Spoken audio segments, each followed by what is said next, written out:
Thanks for listening to the Conscious Talk podcast. Today, we're going on a quest for self-discovery with Paulo Coelho's The Alchemist. Ah, yes, The Alchemist. It seems like everyone's read it, right? I mean, from Bill Clinton to Madonna, even Kenzaburo Away. Oh, wow. Right. Nobel Prize winner. Yeah. So what is it about this book? What makes it resonate so deeply with people? Well, that's what we are going to try to find out today. Smells good. We've got some excerpts from the book and a few reviews to help guide us along the way. And joining me today to help unpack the wisdom of this modern classic is our expert. It's great to be diving in with you. I'm so glad you're here. And we're better to start than with the prologue. The prologue really struck me. You know how Coelho reimagines the myth of Narcissus? Oh, yeah. It's interesting. Yeah, it is interesting. You know, in the original myth, the focus is on Narcissus himself, right? But Coelho, he gives us the perspective of the lake. The lake. Yeah. And the lake doesn't mourn for Narcissus's beauty. It mourns because it could only see its own beauty reflected in his eyes. Oh, that's deep. Okay, so instead of it being a tale about vanity, we're asked to think about how recognizing our own beauty or potential in others can be a form of self-discovery. Exactly. But isn't there a subtle warning there, too? Like, this could also lead to kind of a self-centered way of looking at relationships. You're right. That's a great point. It makes you wonder, does true self-discovery require balance? You know, between looking inward and really being there for other people? Right. So maybe it's not just about seeing ourselves reflected back. Maybe it's about figuring out how our unique qualities connect with the wider world around us. Yeah, I think so. And that connection to something bigger, Yeah. that idea is like a thread. It runs through the whole book. It's there in the very fabric of Santiago's journey. You know Santiago, our shepherd who just wants more than those familiar fields of Andalusia. Right. And his dream, Santiago's recurring dream, of finding treasure at the pyramids of Egypt. That's a classic call to adventure. And then there's that old woman, her interpretation of the dream. She really pushes Santiago to listen to that voice inside him, that inner voice, and to just take that leap of faith. Which leads him to that pivotal encounter with the King of Salem. Yes, the King of Salem. Who drops this knowledge bomb on him about the world's greatest lie. What was that again? The world's greatest lie. Oh, right.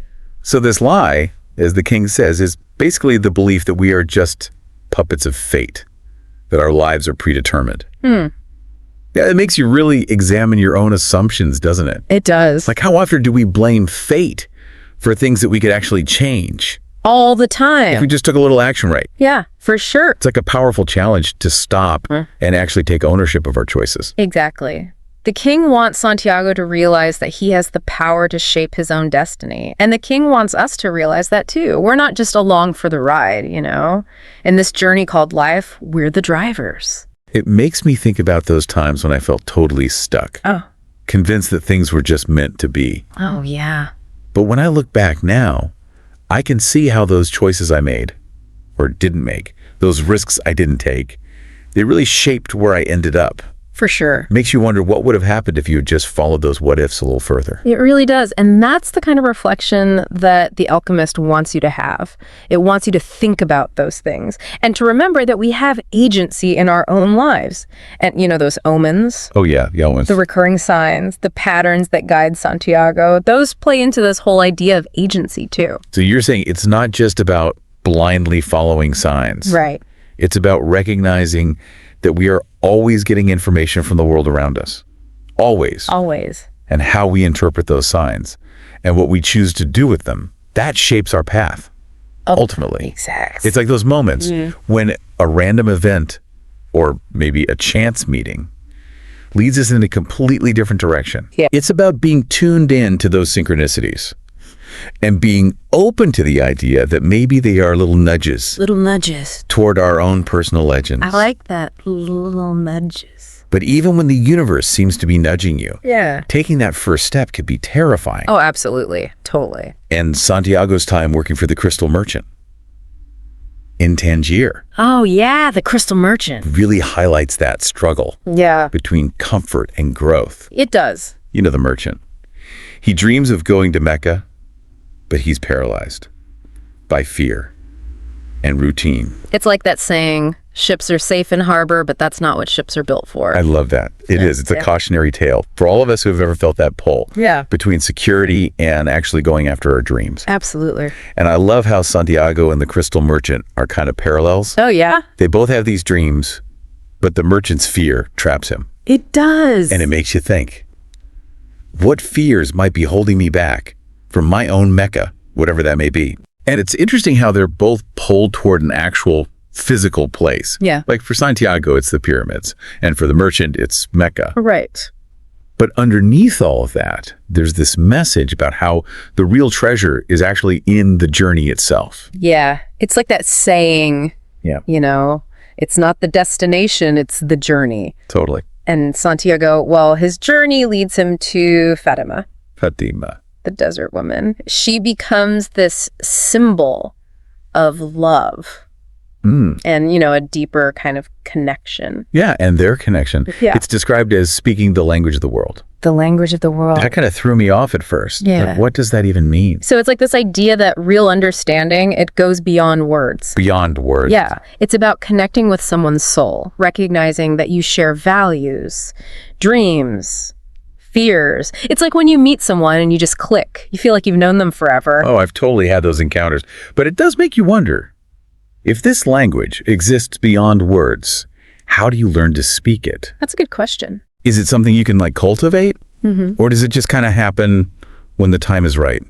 Maybe it's both. Both. Yeah. Like we cultivate it by being open, you know, to really connecting with people, letting go of those preconceived notions we have about people, and really listening with our hearts as much as with our ears. And sometimes it just happens. Right. As if some force orchestrated the whole thing. Like those omens we were talking about. And speaking of forces that guide us, Santiago meets the alchemist. Oh, yeah. The alchemist, such a key character. And that really brings that whole idea to the front, doesn't it? That does. Like the alchemist represents wisdom, experience, a deep understanding of how the universe works. He's like a mentor to Santiago, right? Right. Guiding him toward his personal legend. But always reminding Santiago that he has to walk the path himself. Exactly. The alchemist is basically teaching Santiago to trust his intuition and recognize the wisdom he already has inside himself. I like that. And Santiago's journey with the alchemist through the desert isn't exactly easy. No, it's not. He goes through a lot. He gets robbed, caught in the middle of tribal wars. And he faces his own fears and doubts. He does. It really shows you how resilient people can be. Right. We all go through our own desert experiences in life, those moments that test us, push us to our limits. Right. But it's how we choose to respond to those challenges that really matters. Absolutely. And the desert, it's such a powerful metaphor for self-discovery, isn't it? Yeah. How so? Well, it's a place of extremes. The harsh environment really forces you to confront your weaknesses and to discover strengths you didn't even know you had. I've always been kind of intimidated by deserts, to be honest. Yeah. All that emptiness. Really? Yeah. But now that you mention it, there's also a sense of possibility in all that emptiness. There is. It's like a blank canvas, just waiting for you to create something new. I love that. A blank canvas. And the desert strips everything away, all the distractions. It makes you focus on what really matters. Yes. So it's a place where you can really hear your inner voice, connect with nature, and realize how strong you actually are. Yeah. Makes you wonder if we need those desert experiences in life to shake us out of our routines and push us to grow. We probably do. I think those challenges are what bring out our full potential. Yeah, they refine us, like gold being purified in fire. Exactly. Speaking of refinement, there's this theme of alchemy throughout the book. It's interesting. And it seems like it's not just about turning lead into gold, right? It's about a much deeper kind of transformation, both inside ourselves and in the world around us. Right. It makes you think about the value in everyday things.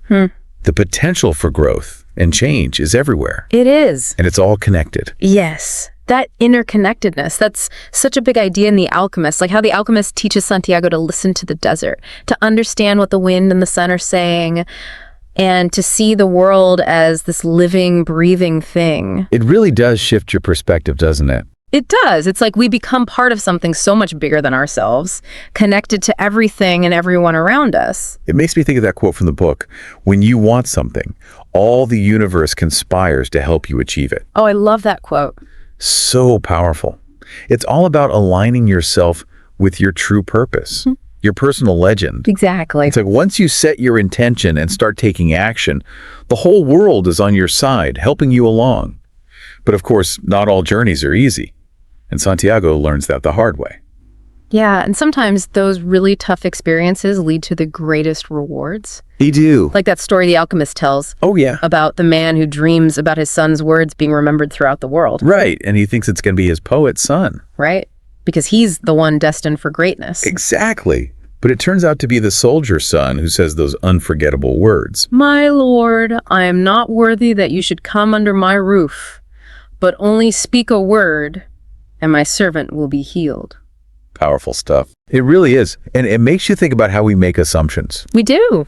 about, where our impact is going to come from. All the time. Yeah, the father in that story, he's focused on appearances. Right. What society expects. Exactly. And it's the son's simple act of faith and humility that really makes a lasting impact. It's like that ripple effect. Oh, yeah. Even small acts of kindness or moments of inspiration can have huge consequences. It's true. We may never really understand the full impact we have on others. We don't. But it's nice to think that our actions can create those positive ripples. They do. They spread out far beyond our immediate circle. And maybe that's part of living our personal legend. Maybe it is. It's not just about reaching our own goals. There's more to it. It's about contributing to the world. Right. Making it a little bit better than we found it. I like that. That idea of making a meaningful contribution. Yeah. It really speaks to me because sometimes I get so caught up in the day-to-day stuff, I get it. and I lose sight of the big picture. But the Alchemist reminds us that we all have these unique talents and passions, We do. and they can make a real difference. They can. And that's where the power of following our personal legend comes in. So when we pursue our passions, we find fulfillment, We do. but we also give something back to the world. In a way that only we can. Like Santiago's journey ultimately leads him right back to where he started. Back to the beginning. He finds his treasure not in some far-off land, but right where his journey began.